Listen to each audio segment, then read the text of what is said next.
ketika Presiden China Xi Jinping dan sejumlah pemimpin lainnya berkumpul di Kazan, Rusia untuk menghadiri konferensi tingkat tinggi atau KTT Bridge ke-16, dunia sekali lagi memusatkan perhatiannya pada mekanisme internasional yang sedang berkembang ini. Dunia turut menyaksikan bagaimana mekanisme itu akan mendorong pengembangan diri dan merespon berbagai bencana global.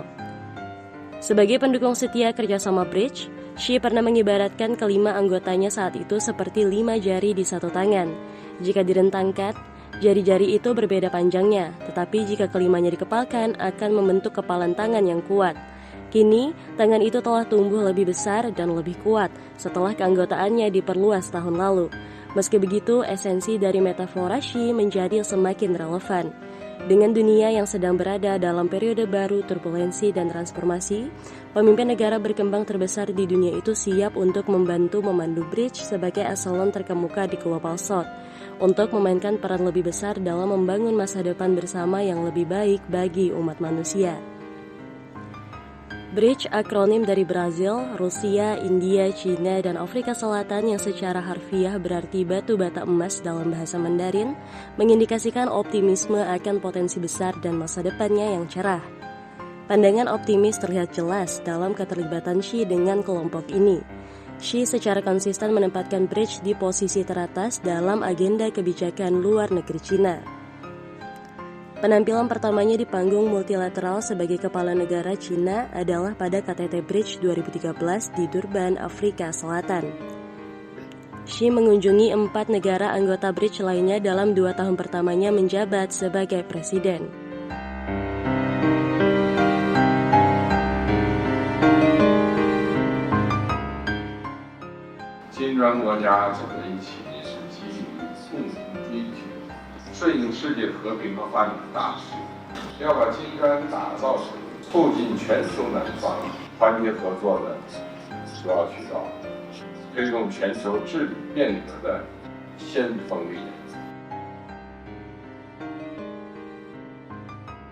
时代的风浪越大，我们也要勇立潮头，以坚韧不拔之志，敢为人先之勇，识变应变之谋，共同谱写大金砖合作高质量发展的新篇章。无论国际形势如何变化，中国始终心系全球南方，扎根全球南方，支持更多全球南方国家加入金砖事业，汇聚全球南方磅礴力量，共同推动构建人类命运共同体。 Berkat upaya bersama para anggotanya, nilai emas Bridge terus meningkat. Data Bank Dunia menunjukkan bahwa porsi Bridge dalam produk domestik bruto atau PDB global tumbuh dari 18% pada 2010 menjadi sekitar 26% pada 2021 dengan peningkatan pada semua tahun sepanjang periode tersebut. Salah satu faktor pendorong pertumbuhannya yang luar biasa adalah orientasi yang kuat terhadap hasil nyata. Menganut semangat tersebut, kerjasama praktis selalu menjadi fondasi dari mekanisme Bridge. Salah satu contoh terbaiknya adalah peluncuran New Development Bank atau NDB. Berkantor pusat di Shanghai, lembaga multilateral ini telah menyetujui 105 proyek di seluruh negara anggota dengan nilai sekitar 35 miliar dolar Amerika Serikat. 1 dolar Amerika Serikat sama dengan 15.460 rupiah per akhir 2023 lalu. Mengingat kebutuhan pembangunan bridge yang telah berkembang, Xi pada KTT 2017 di kota pesisir Xiamen, China, bergabung dengan para pemimpin anggota lainnya untuk secara resmi memasukkan pertukaran budaya dan pertukaran antar masyarakat ke dalam agenda kerjasama Bridge. Langkah ini diambil dalam rangka memperdalam ikatan antara negara-negara anggota dan memperkuat fondasi interaksi Bridge. Didukung 3 mesinnya yaitu politik dan keamanan, ekonomi dan keuangan, serta pertukaran budaya dan pertukaran antar masyarakat, kerjasama Bridge telah mencatatkan kemajuan yang semakin substansial dan dukungan publik yang semakin besar.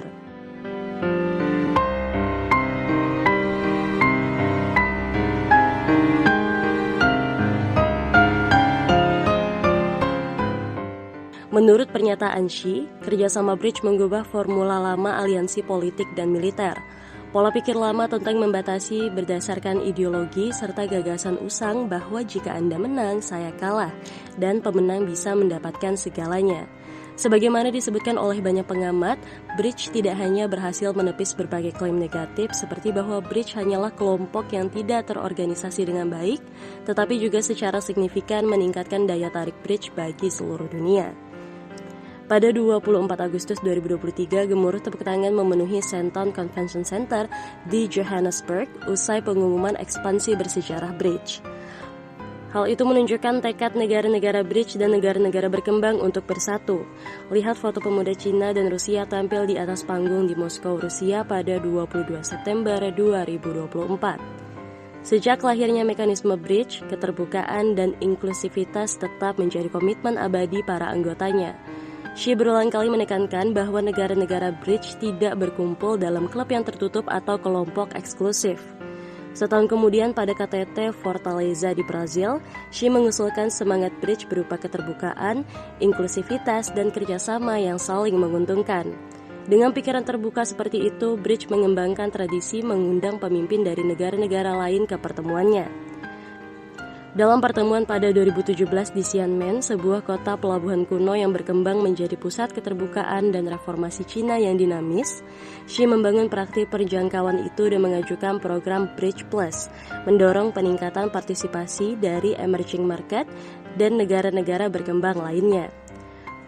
Faktanya, kota Xiamen di Cina Selatan kebetulan merupakan tempat Xi bekerja sebagai wakil wali kota pada 1985 di usia 32 tahun. Kini di bawah inisiatif Xi, basis inovasi untuk kemitraan bridge dalam revolusi industri baru telah didirikan di sana. Selama bertahun-tahun dengan perubahan besar yang mengubah dunia pada level yang jarang terlihat dalam sejarah, Presiden Cina itu dengan teguh memperjuangkan keterbukaan dan kerjasama. Setahun kemudian, lebih dari 60 negara berkumpul di Johannesburg untuk berpartisipasi dalam KTT Bridge. Selain negara-negara yang menjadi anggota penuh baru pada 1 Januari 2024, lebih dari 30 negara juga telah resmi mengajukan permohonan untuk bergabung dengan Bridge. Sementara sejumlah besar negara berkembang lainnya ingin menjalin kerjasama lebih dalam dengan kelompok tersebut.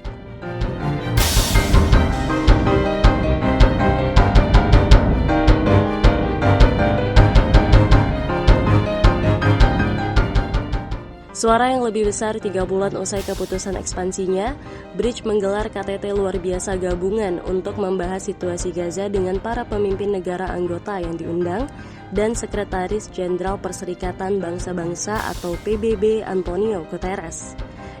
KTT itu merupakan pertemuan luar biasa gabungan pertama bagi Bridge. Pertemuan tersebut, sebagaimana dikatakan Xi, menandai awal yang baik untuk kerjasama Bridge yang lebih besar menyusul ekspansinya. Mengomentari KTT itu, Al Jazeera melaporkan bahwa negara-negara terkemuka di Global South sedang mengupayakan suara yang lebih besar dalam tatanan global yang didominasi oleh Barat.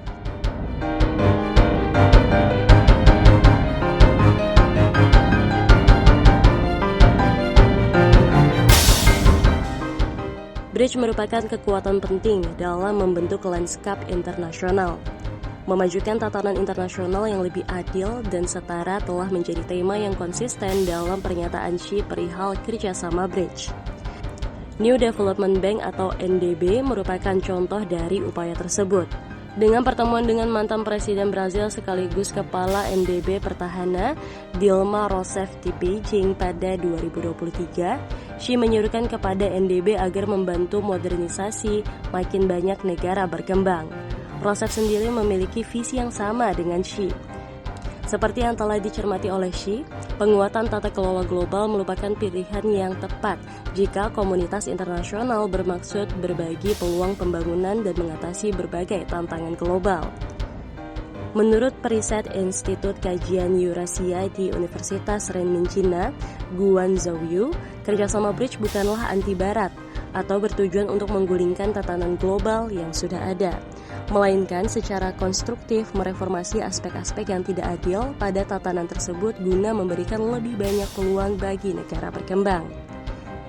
Xi berpendapat bahwa pembangunan merupakan hak yang tidak dapat dicabut bagi semua negara, alih-alih hak istimewa bagi segelintir negara. Di bawah visi besarnya untuk membangun komunitas dengan masa depan bersama bagi umat manusia, Cina bergandengan tangan dengan negara-negara berkembang lainnya dalam memajukan modernisasi masing-masing. Cina akan selalu menjadi anggota Global South dan dunia berkembang, kata Xi dalam berbagai kesempatan.